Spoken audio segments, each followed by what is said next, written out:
há uma insatisfação em relação ao sistema político, ao sistema econômico. O futuro pode ser pensado de maneira científica. Queremos mudar. Nós temos que alinhar com aqueles que, em primeiro lugar, primeiro estão perto de nós, têm os mesmos interesses que nossos, têm a mesma historicidade nossa. Professor, eu sei que está em campanha. A sua campanha vai até o dia 24, quando começa outra campanha, neste caso a campanha política. A sua campanha é essencialmente pela permanência do gênero humano na história, vamos dizer assim. Estamos a lutar para que este sistema de seleção tecnológica não nos afete e nos afete definitivamente, assim como foi com as outras espécies de dinossauros e tudo mais. Sente-se, respira-se no nosso meio, já que o professor evocou muito bem as diretrizes do seu pensamento a partir de onde está. Sente-se aqui um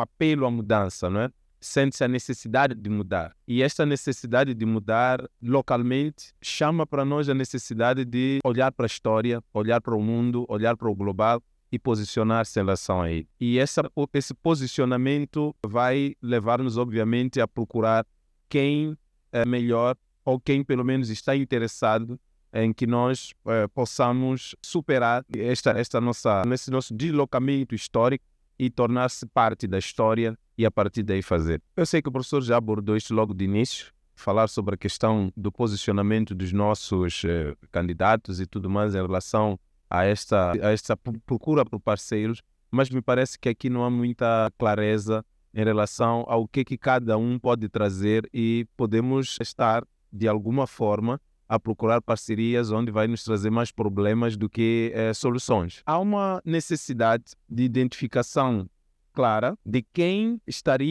seria o parceiro certo para fomentar esta mudança, para permitir a nossa permanência na história. E nós vemos os nossos candidatos a fazerem viagens à procura de contatos, parceiros, etc.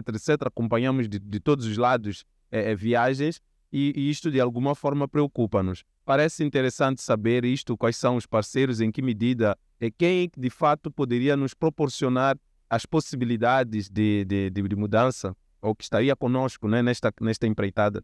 Amaral, nós temos muita gente que nos ama. Os amigos, os namorados, namoradas, mulheres, maridos, filhos, irmãos. Mas ninguém pode nos amar mais do que nós nos amamos a nós próprios. Então, o primeiro esforço que temos que fazer para garantir, seja o que for, é um esforço que tem que partir de nós próprios. E a palavra nós aqui tem a ver com um país, uma nação, um Estado, Moçambique. E tem a ver com 33 milhões de pessoas. Eu usei uma vez uma metáfora de voltar ao estado da Machava. E voltar ao estado da Machava não significava ir ouvir Samora Machel a falar, ouvir jogos de futebol, mas é o lugar onde nasceu oficialmente a nossa moçambicanidade. E olharmos uns para os outros e dizer o que queremos fazer. Estamos dispostos a sacrificar para chegar a um objetivo comum e fazermos tudo o que está às nossas possibilidades para atingirmos essa meta. E qual é a meta? É continuarmos o percurso de libertação e de liberdade, o caminho do progresso e o caminho de criar condições para a satisfação dos nossos filhos, dos nossos netos que eles vão vir depois de nós. Nós temos que apostar nisto. Foi nisto que nós apostamos. E são os objetivos pelos quais nós fizemos uma luta que remonta à escravatura, remonta aos chibalos, gente que passou por metamorfoses diferentes, atingiu o auge nos 10 anos da luta pela liberação nacional. E é extraordinariamente indicativo que este auge foi possível porque pessoas, independentemente de proveniência, de crenças, juntaram-se e tiveram um objetivo comum. E é este objetivo comum que nós o perdemos e temos que voltar a ter. Em segundo lugar, nós não vamos ser os Estados Unidos, não vamos ser o Japão, aquele programa utópico, mas que no momento talvez fizesse sentido para galvanizar as massas, 10 anos para ficarmos desenvolvidos, sabemos que é uma utopia. Sabemos que não vamos conseguir fazer satélites para a Lua. Sabemos que não vamos conseguir fazer viagens espaciais. Mas podemos lutar contra a fome. Nós podemos decretar fome zero. Nós podemos criar condições para que as casas de habitação sejam mais resilientes, que as estradas sejam sem buracos, que as escolas sejam, de facto, lugares de transmissão de conhecimento, que os hospitais tenham melhores condições. Nós podemos fazer este passo em frente, mas temos que o querer. E temos que querer que não haja indivíduos que aproveitem-se daquilo que é de todos para poderem fazer o caminho deles sozinhos em direção a seja o que for, deixando todo o resto da população atrás, foi o que saiu nas dívidas ocultas, foi o que saiu no julgamento do Chang agora, é o que está a sair nos níveis de corrupção a que nós chegamos, em que poucos indivíduos pensam que podem apropriar-se daquilo que é bem comum e eles sozinhos podem avançar. Isto é não ter sentido da história.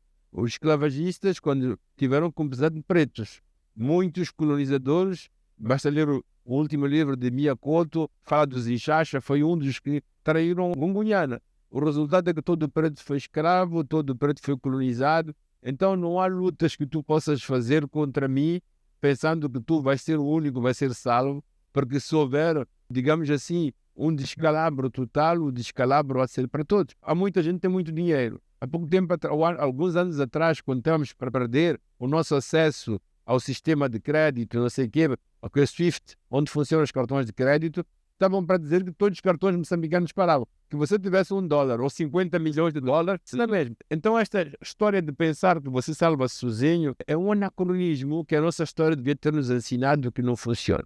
Essa história de pensar que podemos viver bem um grupo de indivíduos, mantendo todos os outros na situação em que eles estão, é um anacronismo que devíamos ter ultrapassado. Mas infelizmente não o fizemos, então temos que arregaçar as mangas e voltar metaforicamente e simbolicamente ao estado da Machava. Decidirmos o que queremos fazer, onde queremos chegar juntos, que estamos prontos a renunciar para chegar a isto. Em segundo lugar, a África voltou a levantar-se, como muitas vezes se levantou. Nós devíamos estar com aqueles que lutam pela liberdade de África. E isso está acontecendo no Sahel agora. Quando tu perguntas com quem temos que nos alinhar, temos que alinhar com aqueles que, como nós, lutam contra a opressão, o colonialismo que dura muitos anos. E alguns dos objetivos alinhados são extremamente interessantes. São interessantes porque é para fazermos da África não só um lugar de consumo, mas de transformação e de produção e depois de comércio com os outros países do mundo. Nós temos líderes como o Nkosazana Zuma que vieram reconhecer que, no fundo, aquelas utopias que podem ser verdades da manhã do Kruma, da unidade africana, têm razão de ser. E nós temos um grupo de jovens na América do Norte, no Brasil, agora nas diásporas no Ocidente, Nathalie Ambe, Focar, estou a pensar, não me recordo o nome de todos, mas que estão mobilizados e mobilizáveis para que haja um renovamento do panafricanismo. Nós temos aqui o Julius Malema, que apesar das crises que podemos fazê-lo, tem esta ideia do panafricanismo, como tivemos Thabo Mbeki com o Renascente África. E falta-nos em Moçambique um respaldo, um lugar onde nós nos façamos militantes com os outros para que esta ideia de libertação de África possa continuar. Se tu me perguntas quem são os nossos parceiros fundamentais, são os africanos. Nós falhamos na região.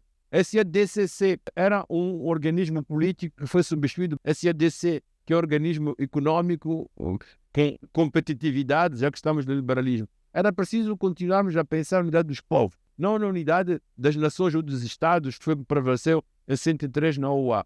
Não na unidade dos povos.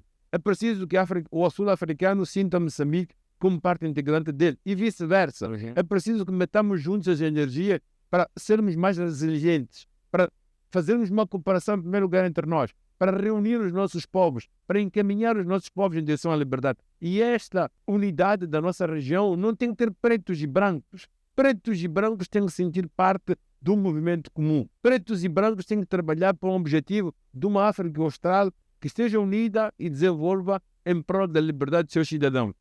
E este movimento que nós fazemos, o que devemos fazer na região, é feito em outras regiões do mundo e deve ser feito nas regiões do continente e amanhã pensarmos numa África mais unida. Isso não é uma utopia, não é um sonho sem base. O mundo hoje une-se. Os Estados Unidos unem-se com o Canadá, unem-se com o México para o comércio livre na região. Criam blocos da NATO que reúnem os países brancos do mundo, quase. Agora querem fazer uma espécie de NATO com os países da Ásia. A Europa, hoje são 20 e quantos países, são 400 milhões de habitantes. Quer dizer, é o maior espaço comercial no mundo. A China, sozinha, engloba o mundo inteiro em termos de população. A Índia, a mesma coisa. O Sul global. Nós temos que alinhar com aqueles que, em primeiro lugar, primeiro estão perto de nós, têm os mesmos interesses que nossos, têm a mesma historicidade nossa, não para fazermos frente aos outros, não para lutarmos contra os outros, mas para termos espaço, sermos competitivos no mundo que infelizmente se faz por competição.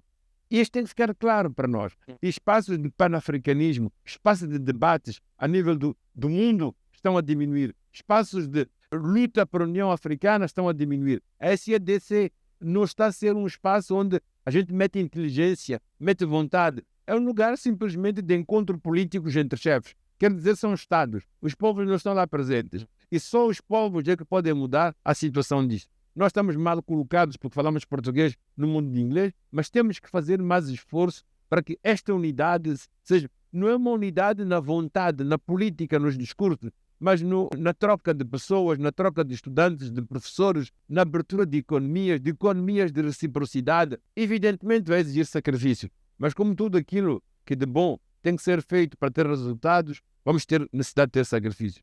Ora, este ano é o ano de maior votação no mundo. Parece que é o ano na história onde mais gente vai votar. E os Estados Unidos vão votar. Os Estados Unidos, quando votam pensando na economia nacional, no poder da América no mundo em que eles estão. Este é um programa americano para os americanos.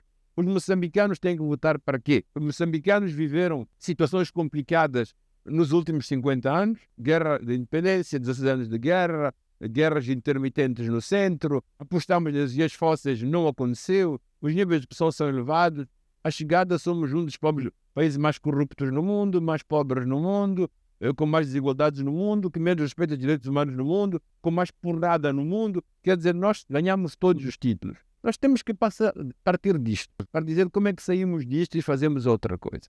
Os manifestos dos partidos deviam manifestar, digamos assim, aquilo que é a vontade de orientação destes países. Não tem que só identificar claramente os problemas com que estamos assolados, mas também prospectar soluções. Mostrar como é que podemos caminhar para encontrar, digamos assim, encaminhamentos melhores. Associando-nos. Primeiro, não vale a pena pensar em associar-se a outros se tu não estás associado no interior. Associamos a nós próprios. E, em segundo lugar, associando a nossa própria região. Os nossos partidos políticos não pautam por projeto. Ainda pautam a Frelimo porque libertou, a Renamo porque trouxe a democracia, o MDM porque não participou em conflitos armados, o CAD porque se é uma solução. Nós temos que pautar por projetos políticos, temos que pautar por projetos sociais, projetos económicos. E é por isso mesmo que eu decidi, digamos assim, fazer campanha. Eu não faço campanha, eu não vou ser presidente, eu não estou a apoiar nenhum partido, mas tenho algumas coisas que me parece que todo o partido de Moçambique, na conjuntura atual, devia ter no próprio interior para garantir este encaminhamento que acabamos de delinear ainda há pouco. A primeira das coisas é, todos os partidos estão de acordo sobre a necessidade de melhorarmos as infraestruturas do país, escola, hospital, habitações, lugares de trabalho, economia, agricultura e etc. Isto precisa de dinheiro, nós vamos buscar. Até agora nós vamos buscar dinheiro nos empréstimos, que nos custa extremamente caro, porque hipotecamos o país e os recursos. Em segundo lugar, nas esmolas. Mas quer aqueles que nos emprestam, quer aquilo que dão esmolas, impõem as suas condições. Ora, nós temos um outro lugar para ir buscar dinheiro, são os impostos. Os impostos ligados ao gás, ao petróleo, à Mosal, às empresas, aos grandes projetos, mas também a própria comunidade de moçambicanos que tira benefício da terra tem que pagar impostos. É assim que funciona em qualquer parte do mundo. A riqueza de qualquer país do mundo vem dos impostos aos cidadãos ou daqueles que trabalham nos seus países. Não estamos a fazer nada normal. Então temos que renegociar isso. Tanzânia fez, também o fez o Botsuana, está a fazer agora o Senegal. Não trata-se de guerra contra ninguém. É simplesmente pedir às pessoas que façam um pagamento justo e equitável, como são as regras internacionais, como rezam as regras internacionais. Isto tinha que fazer parte, para mim, do projeto de qualquer dos candidatos, de qualquer dos partidos. Seja quem for que ganhar, se nós queremos responder cabalmente às dificuldades de Moçambique, temos que proteger dinheiro nosso. Porque se tivermos dinheiro, vamos decidir o que nós queremos fazer. Como queremos fazer. Nós temos que acabar com esta coisa da responsabilidade social. Paguem impostos e o governo, aquelas pessoas eleitas por sufrágio universal, que são encarregados, que têm a função da governação do país, vão saber como fazer as infraestruturas que nós precisamos. Não precisamos de vontade que parece mais que caridade, seja quem for, precisamos que cumpram com as suas obrigações fiscais. A segunda coisa que eu digo, para mim é extremamente importante, é que nós temos um fundo soberano. Já em 2 dias gastaram 2 milhões de dinheiro. Viste isso? Certo? 2 milhões. Ainda estão em comissões, ainda estão a fazer não sei o quê. Pessoas a morrer, crianças a morrer, a criança em escola, a pessoa sem comida, a pessoa sem transporte, e já gastamos 2 milhões só para questões burocráticas. Ainda não estamos na ação. Quando nós sabemos que quem vai gerir o dinheiro é o Banco de Moçambique, e sabemos que o Banco de Moçambique não é obrigado a uma transparência, enfim, não há nenhum trabalho de auditoria que tem que ser feito nas contas deles. Se eles começam o primeiro dia a gastar 2 milhões, o que vai acontecer daqui a 5, 6, 10 anos? Não há de haver 500 nenhuma. E a experiência recente com Moçambique, das dívidas ocultas, das grandes corrupções, mostra a nossa fragilidade. Mas a fragilidade é humana. E todos os países têm gente fraca, têm gente frágil. O que inventaram os países? Este é o meu terceiro ponto. A divisão de poderes, a separação de poderes, o controle recíproco, pensado por Locke e por Montesquieu, o tripé da democracia, o Estado de Direito, como nós dizemos, foi inventado exatamente para fazer com que esta ganância idiosincrática do homem, esta vontade quase doentia de querer ter mais e acumular em detrimento de outros, pudesse ser acalmada ou contornada ou circunscrita através de uma vigilância recíproca. Recordar-se que, quando éramos mais jovens, a linha das palavras de ordem é a unidade de trabalho e vigilância. O que nós fizemos foi vigiar contra os boers, contra os chiconhocas, esquecemos de vigiar sobre nós mesmos, e foi sobre nós mesmos, outra vez nós mesmos, que entramos nos grandes níveis de corrupção que conhecemos. Então não vamos aqui na mesma coisa. É preciso o Estado de Direito. Nós decidimos que havia lei, que havia partidos, que havia separação de poderes. Então o que façamos? Isto tem que entrar a fazer pauta. Isto tem que fazer... Nós temos que respeitar a ordem que nós aceitamos. Se não queremos esta ordem, se não queremos esta Constituição, então façamos outra, mais adequada, mas respeitemos as leis. Quando aqueles que são supostos fazer respeitar as leis não as respeitam, não tem como pedir ao resto da população de respeitar as leis. E quando isto acontece, é a anarquia, é a corrupção e a violência. A violência, quando a gente que pode ter uma refeição e pagar 5.000 meticais, e outros 5.000 meticais têm que alimentar uma família de 10 pessoas por cada mês. A violência, a discrepância social. A violência não é só Cabo Delgado, a violência é entre as nossas casas e as casas suburbanas onde cai chuva, entre os nossos sapatos e aqueles que vão descalços, entre as nossas refeições e aqueles que não têm que comer. A violência é entre aqueles que têm alguma coisa para viver e ser pessoas e aqueles que não têm absolutamente nada. E este estado de violência não pode criar unidade e fraternidade no país. Não pode permitir a mobilização de todos para uma causa comum. Não pode criar o desenvolvimento. O que acontece? Quem pode foge. Quem foge para situações mais baixas, mineiros na África do Sul, trabalhando, fazendo coisas na África do Sul, no Zimbábue, nos países vizinhos. Quem foge para os países europeus, já muitos artistas estão a sair de Moçambique, médicos, engenheiros, pessoas bem capacitadas, que não contribuem para o bem de todos nós, porque nós não acreditamos no nosso país. Quer dizer, nós temos que fazer este esforço de acreditar no nosso país, mas para isso é preciso pensarmos que a lei é respeitada e quem diz lei, quem diz Constituição, diz os valores comuns da moçambicanidade. Porque, no fundo, a lei que emana da Constituição e a Constituição e a própria Constituição são a expressão mais elevada dos valores e do querer viver em comum dos moçambicanos. E isto é preciso que seja reforçado, restabelecido e respeitado por todos, independentemente de quem ganha como pessoa, quem ganha como partido. O último ponto quer dizer a educação. Já falamos de educação antes, mas uma educação a sério. Não faz sentido continuarmos a discutir. Esquece sentar no chão, não sentar no chão. As crianças, o livro chegou, o livro não chegou. Tem caneta, não tem... Estamos a discutir o quê? Aliás, agora os pais rejeitam de receber livros a fim do semestre, não é? Porque chegaram extemporaneamente. Então, quer dizer, rejeitam até isso. São livros que deveriam servir a início e estão no fim. Quer dizer, essa discussão, de fato, é... Nós temos que levar o nosso nível de discussão. Quando tu vês no Catar o que é educação, quando vês no Dubai o que é educação, quando tu vês os níveis de escola, de educação que eles têm, uma vez mais, não se trata de saber ler A, B, C, D. Trata-se de meter os nossos jovens em condições de ser produtores de conhecimento de saber. Hoje há startups. Os nossos jovens são mais estúpidos que os outros. Os nossos jovens não são menos inteligentes que os outros. Temos que criar um quadro para que Moçambique aceite o desafio de fazer um salto de qualidade. Não gosto de Ruanda, mas o que estão a fazer no Ruanda mostra que é possível uma organização do país. Mas o que estão a fazer no Catar, o que fizeram no Singapura, o que fizeram na Malásia, o que fizeram na Coreia do Sul, é possível. Mas tem que ter gente determinada, forte, a dizer que lá onde chegaram os outros, também nós podemos chegar.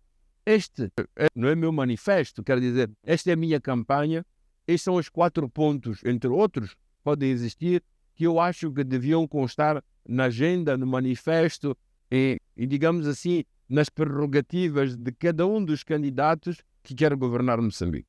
Um dos pontos que o professor tem falado, e eu vou começar mesmo deste último ponto, que é a questão da educação, é advogar que nós poderíamos tirar deste fundo soberano 10% das receitas e vocacionar às universidades, mais ou menos como o que acontece em São Paulo, né, no estado de São Paulo, em que 1% da arrecadação do Estado de São Paulo vai para a universidade para que ela possa fazer este desenvolvimento tecnológico que, aliás, conforme conversamos, nos permitiria fazer parte da história. Então, dali nós tiraríamos esta contribuição. Quando o professor partilhou esta ideia do fundo soberano e do pagamento de impostos e como é que isto ia ser feito, eu lembro que fui uma das pessoas céticas a dizer que, olha, sim, devem pagar impostos, mas aqui temos um debate que é a questão da confiança. O professor voltou a tocar mais uma vez neste aspecto. Eu sei que fez uma fala bem forte ligada a esta questão da confiança. E a confiança, o ceticismo surge da ideia de provavelmente ao obrigar, porque eu acho que devemos aliar o pagamento de imposto e a responsabilidade social. Ela não fica anulada, não é? Tem que estar ali junto. O fato de pagar imposto não anula a sua responsabilidade social. Mas não estaríamos a tirar dinheiro para um bolso roto. Mas é o que eu volto a dizer. Eu disse que a primeira coisa é pagar impostos. A segunda coisa, eu falei de fundo soberano. Não faz sentido para mim. Se você é pai de família e você ganha 1.000 meticais por mês, mas isso não é só Moçambique, é o mundo inteiro. Como é que funciona isso? O pai começa a pensar na comida que precisa para dar aos filhos, na renda de casa, na água e luz, na roupa. E só depois é que diz: se tiver 10 meticais a mais, vai meter no banco, para quando amanhã acontecer alguma coisa, meu filho, eu ter como socorrer. É assim que funcionam as famílias, não é só em Moçambique, não é só em África. Eu vi na Suíça, na Itália, na França, as famílias funcionam assim. A gente pensa no nosso cotidiano e quando há dinheiro que pensa, a gente vai para férias, compra uma coisa mais, uma coisa menos. Mas a gente direciona o que a gente tem para os problemas do cotidiano. Não faz sentido que esteja com metade dos moçambicanos sem 2 refeições por dia, e você pegar no dinheiro, meter no banco, dizer para as gerações futuras. Me parece que não faz sentido. E quando este dinheiro é metido num banco que não pode ser auditado, até mostra em razão a ti que parece que há outros interesses e outras intenções por detrás disso. Como é que um pai normal em Moçambique ou nos Estados Unidos, no Japão ou na França faz para deixar uma herança ao próprio filho? Dá-lhe a melhor formação possível. Os pais têm como prioridade absoluta, era uma frase de Bill Gates: eu dou a melhor educação possível, porque eles vão se arranjar na vida. Então nós temos que apostar na escola com muita seriedade.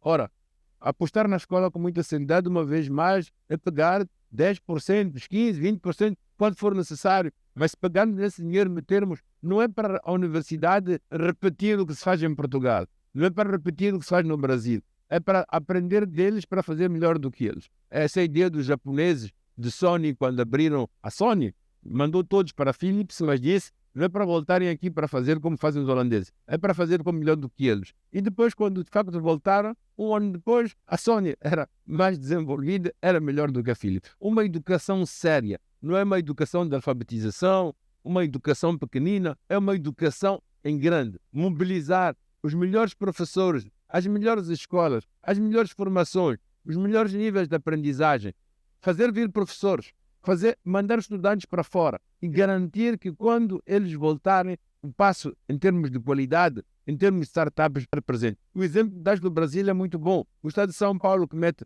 1% de todo o seu ganho anual, quando é muito para as universidades, quando diminui, mas não se negocia. Quer dizer que é um país que sabe o que é apostar na inovação, apostar no futuro dos seus próprios estudantes. Nós partimos de bases muito mais baixas do que o Brasil. É por isso que, em vez de 1%, para mim, esse dinheiro devia ser 10%. E quero acrescentar que aprendi há pouco tempo atrás e partilhei contigo que nós temos aquilo que se chamam as energias precárias e que Moçambique é detentora do 8 ou 9. Quer dizer que este fundo soberano devia albergar, entre outras coisas, todas as produções, tudo aquilo que os chineses estão a levar do nosso país e que fica o Deus dará, e que beneficia algum chefe, algum líder, algum negociador, e meter isso no pacote de educação para que a educação, Toda nossa criança tem inteligência. Tem que ser metida em condições de fazer esta metamorfose, esta metanoia grande. Mas para que esse dinheiro arrecadado possa, de facto, servir aos objetivos ao qual se propõe, é importante a tal separação de poderes para que haja uma fiscalização recíproca. É importante que o modo de eleição de parlamentares, a função do próprio Parlamento, do Tribunal Administrativo, das instituições, dos ministérios, seja de garantia, de transparência, de reciprocidade e de vigilância comum de uns para com os outros. Tu vais me dizer que não vamos conseguir isto hoje. Muito bem, mas não é porque não vamos conseguir hoje que não vamos tentar. É um desafio que temos pela frente e temos que lutar para tornar esta utopia uma verdade da manhã. Eu vou fazer uma última provocação. Nós tivemos esta manhã uma conversa muito interessante. Falamos sobre questões ecológicas.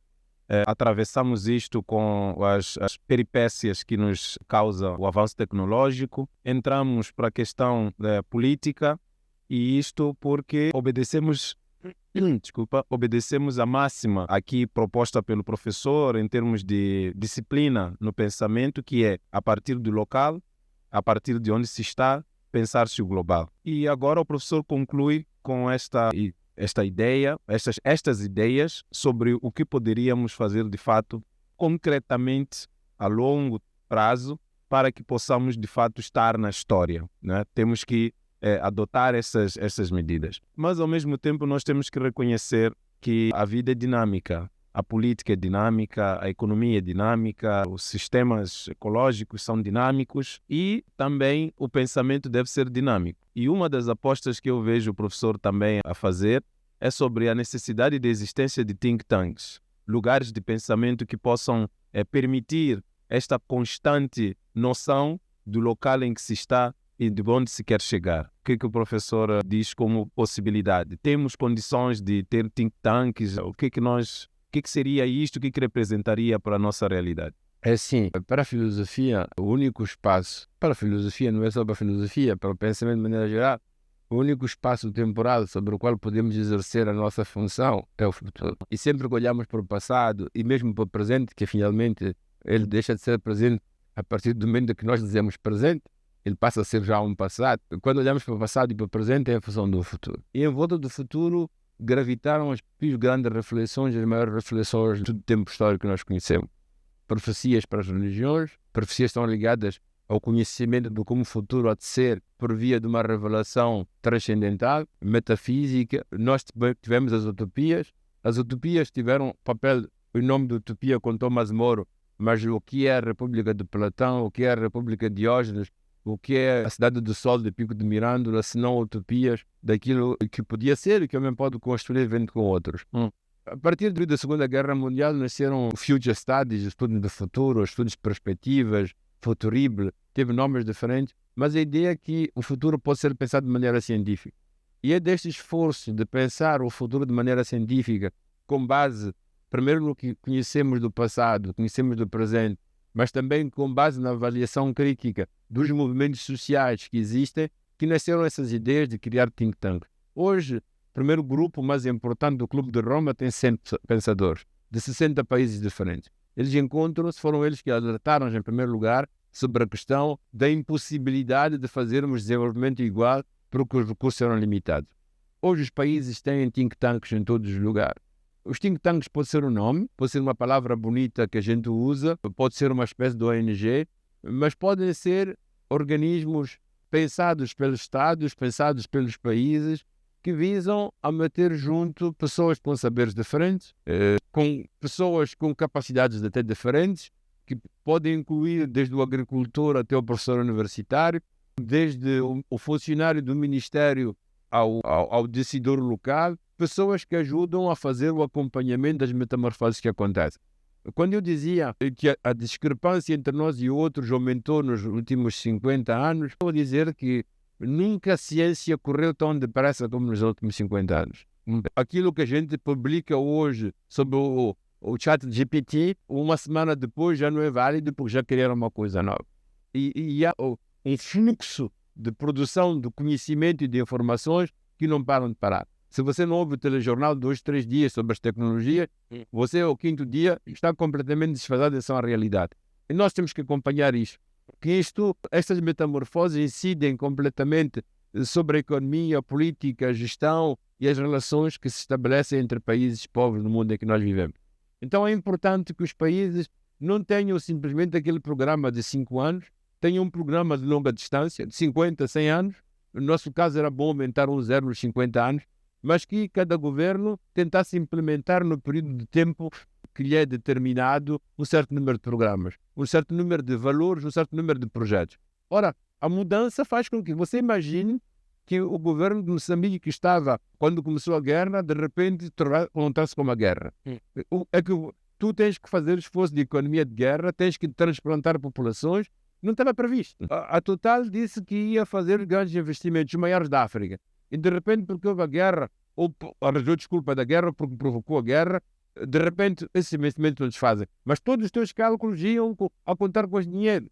Agora são os americanos a dizer que também não vão investir em 2028, 26, 28, só começam em 2030. Então quer dizer que a situação do mundo é movediça pelas tecnologias, pela economia, pela situação, pelo mesmo que muda.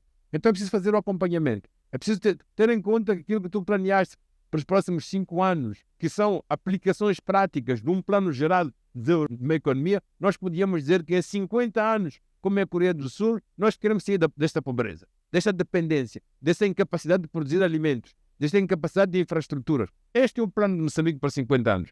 Agora, isso tem que ser feito em fases. Temos que fazer 10 vezes 5 nos próximos 5 anos, mas na matrização destes 5 anos vais te encontrar com projetos que tu fazes não podem ser cumpridos realmente porque de repente as condições mudaram.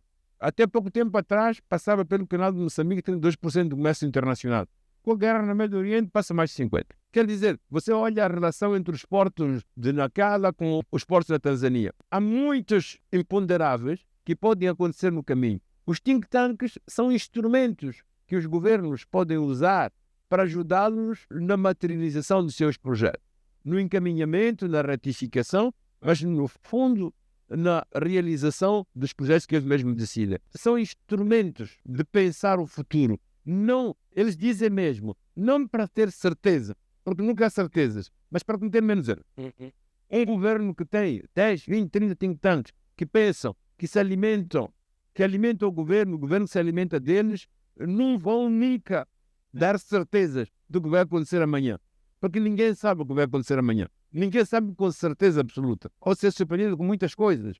Mas que aqueles que têm estes instrumentos têm, enfim, realmente têm capacidade de chegar muito mais longe. Então eu acho que com estes homens, nós temos uma série de homens que governaram na Primeira República, outros ministros que saíram da Segunda República, grandes especialistas, grandes conhecedores. Temos jovens novos que chegam com saberes novos que nós não tínhamos em todos os domínios. Fiquei surpreendido com o conhecimento que os jovens têm sobre a questão do gás, do petróleo. É preciso essa gente estar juntas, a fazer um think tank 2, 3, 4, 5. E é deles que o governo tem que ir buscar a força, a energia, o saber suficiente para poder implementar aquilo que nós queremos construir juntos para o nosso Moçambique. Então, o think tank é uma coisa, minha opinião, necessária. Não tem que ser não tem que ser homogéneo.